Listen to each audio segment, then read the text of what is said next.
Hi, ನಾವು ಮಾಡ್ತಿರೋದು ಇವತ್ತು ಅಕ್ಕಿ ಪಾಯಸ. ಅಕ್ಕಿ ಪಾಯಸ ಹೇಗ್ ಮಾಡೋದು ಯೂಶಲಿ ಎಲ್ರಿಗೂ ಗೊತ್ತು, ಬಟ್ ನಾವ್ ಹೇಗ್ ಟ್ರೈ ಮಾಡ್ತಾ ಇದೀವಿ ಅನ್ನೋದು ತೋರಿಸ್ತೀವಿ ನಿಮ್ಗೆ.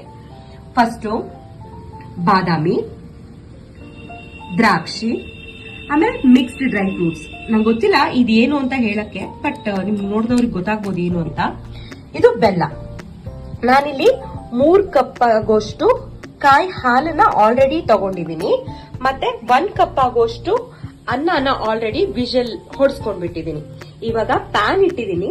ಯೂಶಲಿ ಅಡ್ಗೆ ಮಾಡೋರಿಗೆ ಗೊತ್ತಿರುತ್ತೆ ಎಷ್ಟು ಟೇಬಲ್ ಸ್ಪೂನ್ ತುಪ್ಪ ಅಂತ. ನಾನ್ ಯೂಶಲಿ 1.5-2 ಸ್ಪೂನ್ ತುಪ್ಪ ಹಾಕೊಂಡಿದ್ದೀನಿ. ಬಾದಾಮಿ ಪುಡಿ ಮಾಡಿರೋದನ್ನ ಹಾಕೋತಾ ಇದ್ದೀನಿ. ಇವಾಗ ಹಾಕ್ತಾ ಇದ್ದೀನಿ. ಇವಾಗ ನಾ ಅವಾಗ್ಲೇ ಹೇಳಿದ್ನಲ್ಲ, ಡ್ರೈ ಫ್ರೂಟ್ಸ್ ಕಾಳುಗಳನ್ನೆಲ್ಲ ಮಿಕ್ಸ್ ಹಾಕ್ತಾ ಇದ್ದೀನಿ. ಚೆನ್ನಾಗಿ ಫ್ರೈ ಮಾಡ್ಕೊತಾ ಇದ್ದೀನಿ. ಇವಾಗ ಆಲ್ರೆಡಿ ಮಾಡ್ಕೊಂಡಿರೋ ರೈಸ್ ನ ಸ್ವಲ್ಪ ಇದಕ್ಕೆ